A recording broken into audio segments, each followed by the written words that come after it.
குரு astro நேயர்கள் அனைவருக்கும் வணக்கம். ஜூன் 7ஆம் தேதி 2026 ஞாயிற்றுக்கிழமையிலிருந்து ஜூன் 13ஆம் தேதி 2026 சனிக்கிழமை வரை மீன ராசிக்கான வார ராசி பலன்.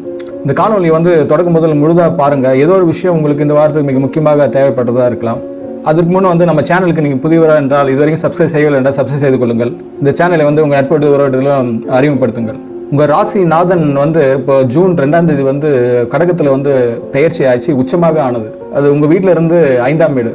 அதனால் உங்கள் ராசி நாதனுக்கு மிகப்பெரிய பலம் அது. ரெண்டாவது 9ஆம் பார்வையாக உங்கள் வீட்டை பார்ப்பது இன்னும் ரொம்ப சிறப்பு தான். ரெண்டாவது ஜூன் 8ஆம் தேதி சுக்கிரன் உங்கள் கடக ராசியில் குருவுடன் இணைக்கிறதுனால குரு சுக்கிர யோகம் என்று சொல்லுவாங்க. அந்த 5ஆம் இடத்துக்கு குரு சுக்கிர யோகம் நிலை கொண்டு இருக்கு.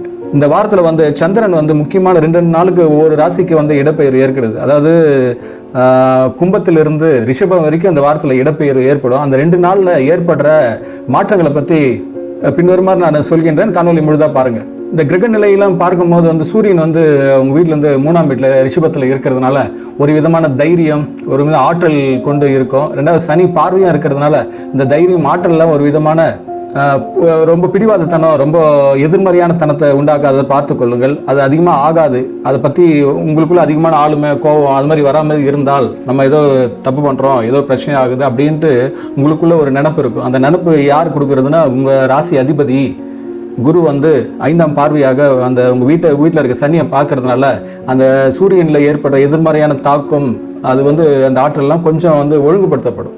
இதுக்கு அடுத்து பார்த்தீங்கன்னா செவ்வாய் உங்கள் வீட்டில் 2ஆம் இடத்துல மேஷத்திலேயே இருக்கிறதுனால தனம், குடும்ப, வாக்குஸ்தானம் அது ஆட்சி பெற்று அமர்றதுனால ஒரு பொருளாதார ரீதியாக ஒரு பெரிய பலம் தான் அது.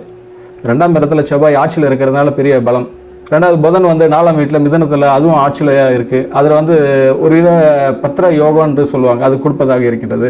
அதாவது 7ஆம் தேதி 8ஆம் தேதி மட்டும்தான் சுக்கிரன் மிதுனத்தில் இருக்கும். அதுக்கப்புறம் பார்த்தீங்கன்னா குருவுடன் சேர்ந்துருது. அப்போ புதன் மட்டும் தனித்து இருக்கும் அந்த வாரத்தில். ராகு இதெல்லாம் பார்த்தீங்கன்னா ராகு உங்கள் வீட்டில் 12ஆம் இடத்துல இருக்குது, கேது உங்கள் வீட்டில் 6ஆம் இடத்துல இருக்குது. இதனால் ஆன்மீக பயணங்கள், உங்கள் எதிரிகளை வெல்லும் ஆற்றல் கொடுக்கதா இருக்கும். கடன் பிரச்சனைகளாக இருந்தால் தீர்வதாக இருக்கும். உங்களுக்கு கடந்த 2 வருஷமாக 3 வருஷமாக 7ஆம் வருட சனி நடக்குது. இப்போ தற்போது ஜென்ம சனியே நடந்துகிட்டு இருக்கு.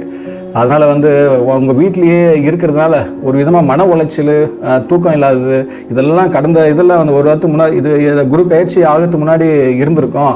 ஆனால் இது இப்போ குறைந்தபட்சம் ஒரு ஃபர்ஸ்ட் ஐட்டம் ஒரு நிவாரண ஆறுதல் கிடைக்கதான் இருக்கும். குரு பார்வை 9ஆம் பார்வையாக இருந்தும் அதோடைய காரகத்துவம் வெளிப்பட தான் செய்யும். அதை மன உளைச்சல், அந்த காரிய தாமதங்கள் இதெல்லாம் ஏற்படுவதாக இருக்கும். அதனால் இந்த வாரத்தில் பெரிதளவுக்கு நீங்கள் பயப்பட வேண்டாம். ஏனென்றால் உங்கள் வீட்டில் 5ஆம் இடத்துல குரு உங்கள் வீட்டையே பார்க்கறதுனால பிரச்சனை இல்லை. ரெண்டாவது உங்கள் 8ஆம் வீட்டையும் பார்க்குது, உங்கள் 11ஆம் வீட்டையும் பார்க்கறதுனால ஒரு விதமான குரு பார்வையினால உங்கள் வீடு ஒரு விதமாக உங்கள் ராசிக்கு லாப பார்வை கொண்டதாக தான் இருக்குது. அதுவும் உச்ச குரு பார்வை, இதனால் உங்களுக்கு பெரிதளவுக்கு இது இருக்காது இந்த வாரத்தில். இதுக்கு முன்னாடி அனுபவித்ததெல்லாம் கொஞ்சம் குறைவாக தான் இருக்கும். இந்த அடிப்படையில் பார்க்கும்போது ஜூன் 7ஆம் தேதி 8ஆம் தேதி அந்த 2 நாள் சந்திரன் கும்பத்தில் இருக்குது. அது உங்கள் ராசியிலேருந்து 12ஆம் வீடு. அந்த கும்பத்திலேயே ராகுவும் இருக்கிறதுனால அந்த 2 நாட்களில் பார்த்தீங்கன்னா வீணான விரயங்கள் ஏற்படும். ஏற்கனவே ஜென்ம சனி இருக்குது, இருந்தும் சனி பார்வை இருந்தாலும் அந்த சந்திரன் அதை ராகுடன் நினைக்கிறது தூக்கம் இல்லாத நைட்டில் பிரச்சனை ஏற்படும். போதிய மட்டும் புதிய முதலீடுகளை தவிர்த்து கொள்ளுங்கள். புதிய திட்டங்கள் இருந்தால் தள்ளி போடுங்கள்.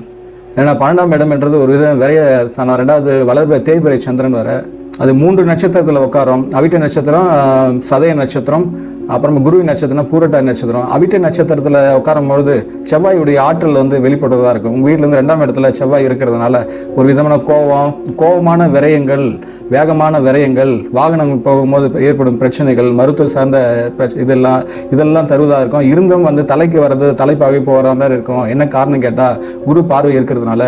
இருந்தும் குரு பார்வையை நம்ம முழுதாக நம்ப வேண்டாம். இந்த காலகட்டத்தில் நீங்கள் இந்த விஷயங்கள்லாம் கொஞ்சம் எச்சரிக்கையாக ஹேண்டில் பண்ணுங்கள். மண்மனை, வீடு சார்ந்த விஷயங்கள்லாம் செலவு கொடுக்குறதா இருக்கும். குடும்பத்துலேயும் சின்ன ஒரு கருத்து வேறுபாடு வராமல் பார்த்து கொள்ளுங்கள். உங்கள் போதி மட்டும் உங்கள் வேக ஆற்றல் தான் ரொம்ப அபரிதமாக இருக்கும் அந்த அவிட்ட நட்சத்திரத்தில் சனி இருக்கும்போது.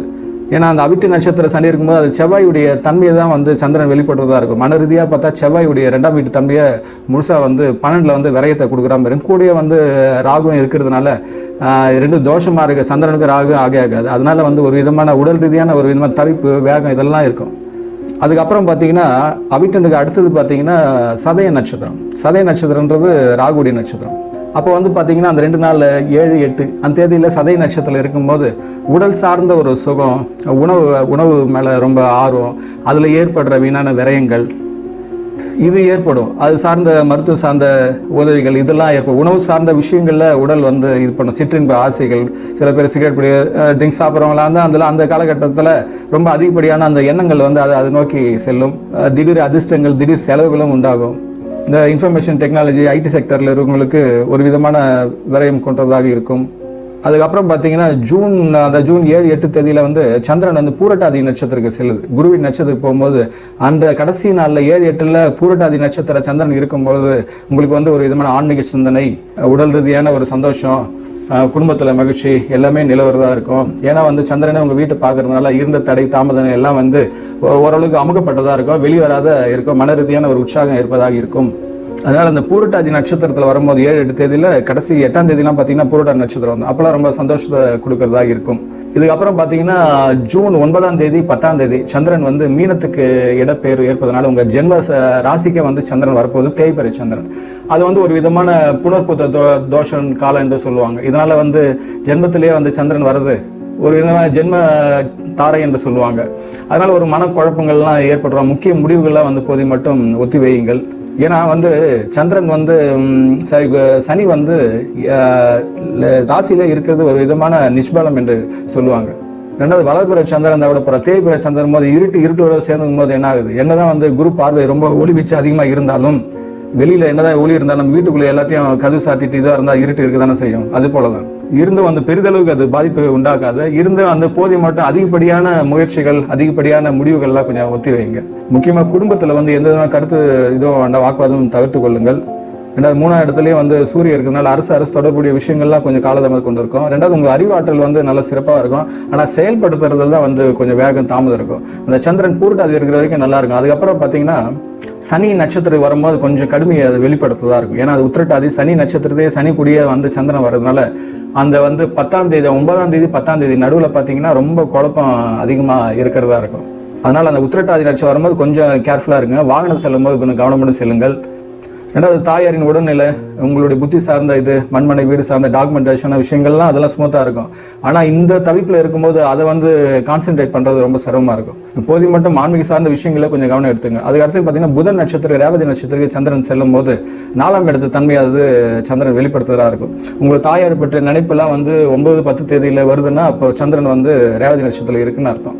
வீடு சார்ந்த செலவுகள், சிறுதுறு பயணங்கள், ரியல் எஸ்டேட் தொழில் பண்ணுறவங்க, சிவில் இன்ஜினியர் பண்ணுறவங்க, இந்த பத்திரப்பதிவு, அந்த எழுத்துத்துறை பேச்சுத்துறை சார்ந்தவங்க, அறிவு ரீதியாக வந்து வேலை செய்கிறவங்களுக்குலாம் ஒரு விதமான காலகட்டமாக. ஏன்னா கேந்திரத்தில் வந்து 4ஆம் இடத்துல இருக்கின்றது புதன்.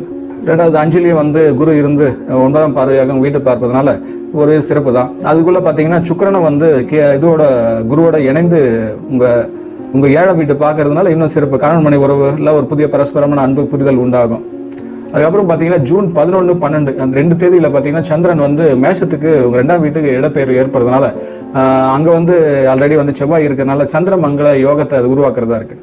அதனால் வந்து ஒரு விதமான ரெண்டுமே நட்பு கிரகமாக இருக்கிறதுனால தனவரவு தாராளமாக இருக்கும். பேச்சில் வந்து ஒரு வேகம் இருக்கும், தைரியமான ஆற்றல் இருக்கும். அதுக்கு முன்னால் இருந்த அந்த இதெல்லாம் வந்து மறைஞ்சு புது விதமான வேகம் கொண்டு செயல்படுவீர்கள். அஸ்வினி நட்சத்திரத்தில் சந்திரன் இருக்கும்போது ஆன்மீகம் சார்ந்த கோயில்களெல்லாம் போன ஒரு எண்ணம் வரும். அது போகிறதா தான் ஒரு வேகமாக போயிட்டு திரும்பி வருவீங்க. மேஷத்தில் சந்திரன் இருந்தாலே கூடவே வந்து ஆட்சிக்கு இருக்கிறதுனால அந்த 11, 12 தேதிகள்லாம் பார்த்தீங்கன்னா உங்கள் ஆற்றல் எனர்ஜி அதிகமாக இருக்கும். பிள்ளைகள் விஷயத்தில் கொஞ்சம் கடுகடுப்பை கொஞ்சம் குறைத்து கொள்ளுங்கள். ஏன்னா அந்த சந்திரன் வந்து மேஷத்தில் இருக்கும்போது உங்களோட படைப்பாட்டு சிந்தனை ஒரு விதமான ஒரு ஒரு இன்டெலெக்சுவலாக யோசிக்கிறது குறைந்து வேகம் அதிகரிக்க இருக்கும். அது குடும்பத்திலேயே வந்து கொஞ்சம் பிரச்சனை கொடுக்குறதா இருக்கும். உங்கள் வீட்டிலேருந்து பார்த்தீங்கன்னா 6ஆம் இடத்துல கேது இருக்கிறதுனால ஒரு ஆன்மீகம் சார்ந்த சிந்தனை இருப்பதா இருக்கும். அதுக்கப்புறம் பார்த்தீங்கன்னா சந்திரன் வந்து பரணி நட்சத்திரத்துக்கு போகுது. சுக்கிரன் பரணி நட்சத்திரத்துக்கு போகும்போது சுக்கிரன் பார்த்தீங்கன்னா கடகத்திலிருந்து குருவுடன் சேர்ந்து உங்கள் வீட்டை பார்ப்பது அந்த பரணி நட்சத்திரத்தில் இருக்கும்போது ரொம்ப சிறப்பு தான். குடும்பத்தில் வந்து கணவன் மனை உறவு, நல்ல ஆடம்பரமான பொருட்கள் வாங்குற மாதிரி பொழுது சிந்தனைகள், இந்த சினிமா துறையில் இருக்கவங்கலாம் நல்ல ஒரு காலகட்டமாக இருக்கும். இருந்த வந்து ஒரு அபரிதமான அந்த செவ்வாயோட செவ்வாய் வீட்டில் இருக்கிறதுனால வேகம், செயல் வேகம் ரொம்ப அளவு மீறி போகும்போது சந்தோஷத்தும் பிரச்சனை தானே இருக்கும். ஏன்னா ரெண்டுமே பகைக்கு இருக்கும். அளவுக்கு மீறி கொடுக்கறதா இருக்கும். அது அளவுக்கு மீறி டோஸ் ஆகி போகும்போது அதே விலங்கு ஆகாத அளவுக்கு பார்த்துக்கொள்ளுங்கள். அதுக்கப்புறம் பார்த்தீங்கன்னா சந்திரன் வந்து கரெக்டாக கார்த்திகை நட்சத்திரத்துக்கு போகுது, சூரிய நட்சத்திரம். அதனால உங்களுடைய தைரியம், ஆற்றல், ஆழ்மெல்லாம் வந்து ஒரு இதை எதிர்மறை தன்மை இல்லாம நேர்மறை தன்மைக்காக மாற்றிக்கொள்ளுங்கள். குரு பார்வையும் இருக்கிறதுனால ஒரு ஆன்மீகம் சார்ந்த செயல்பாட்டில் பெரியவர்கள் ஆசைகள் கிடைக்கும். சகோதர சகோதரி உறவுல சின்ன சின்ன கருத்து வேறுபாடு வராமல் பார்த்துக் கொள்ளுங்கள். கணவன் மனைவி உறவு நன்றாக இருக்கும். முக்கியமா வந்து இந்த அரசு தொடர்பு விஷயங்கள்லாம் கொஞ்சம் தாமதம் கொண்டு வெற்றியை நோக்கி அழைத்து செல்லும். அதுக்கப்புறம் வாரக இறுதி நாளான சனிக்கிழமை பார்த்தீங்கன்னா ஜூன் 13ஆம் தேதி பார்த்தீங்கன்னா சந்திரன் வந்து ரிஷபத்துக்கு போயிடுது. அது பார்த்தீங்கன்னா அப்போ ரிஷபத்துல தான் இருக்கு. அதே கார்த்திகை நட்சத்திரத்துல தான் இருந்து அன்றைய பொழுது முடிகிறதா இருக்கும். இதே தான் அப்போ 12ஆம் தேதி என்ன சொல்லப்பட்டதோ அதே சனிக்கிழமை வரைக்கும் தொடர்புதா இருக்கும். சந்திரன் சூரியனோட அங்க இணையும் போது தைரியம் கூடும். குறுகிய தூர பயணங்கள்லாம் வந்து ஒரு விதமான அனுகூலம் உண்டாகும். வாரத்தை வந்து ஃபர்ஸ்ட் முற்பகுதியில வந்து ஜென்ம சனியோட சந்திரன் இணைகிறதுனால ஒரு விதமா சோர்வு, நம்ம யாருமே புரிஞ்சு கொள்ளலையே என்ற ஒரு ஏக்கம் வரலாம். ஆனா குரு பார்வை ராசி மேல விடுறதுனால ஒரு விதமான ஆன்மீக பலம், ஒரு மன உறுதி வந்து கிடைக்கும். தெளிவான சிந்தனை வந்து வார இறுதியில கண்டிப்பா கிடைக்கதா இருக்கும். ஏன்னா சந்திரன் வந்து இதோட செவ்வாயும் சூரியனோட இருக்கிறதுனால அந்த மன பலம் வந்து அதிகரிக்கும். தொடக்கத்தில் தான் கொஞ்சம் கஷ்டமா இருக்கும். வார தொடக்கத்தில் தொழில் ரீதியா பாத்தீங்கன்னா உங்களுக்கு 4ஆம் இடத்துல புதன், 5ல குரு இருக்கிறதுனால உங்களுக்கு திறமைக்கேற்ற ஒரு விதமான அங்கீகாரம் கிடைக்காதா இருக்கும். சக ஊழியர்கள், உங்களுடைய ஹையர் ஆபீசர், மேலதிகாரி ஆதரவு இதெல்லாம் கிடைக்கும். வியாபாரத்துல வந்து புதிய யுக்திகளை கையாண்டு லாபம் கிடைக்கும். ஜூன் 11, 12 தேதிகள்லாம் பாத்தீங்கன்னா ஒரு புதிய தொழில் ஒப்பந்தங்கள்லாம் கையெழுத்தாக வாய்ப்பு உள்ளது. பினான்சியலா பாத்தீங்கன்னா பொருளாதாரம் பாத்தீங்கன்னா 2ல செவ்வாய் இருக்கிறதுனால வார இறுதியில சந்திரனோட அங்க இணைகிறதுனால எதிர்பாராத லாபம் தனவரவுலாம் ஏற்படலாம். பழைய கடன்லாம் இருந்தா வசூலாக வாய்ப்பு இருக்கு. சுக்கிரனும் வந்து கடகத்துக்கு வந்து 8ஆம் தேதி மேல மாறதுனால ஒரு ஆடம்பரமான பொருட்கள் வாங்குறதுல செலவு ஏற்படலாம்.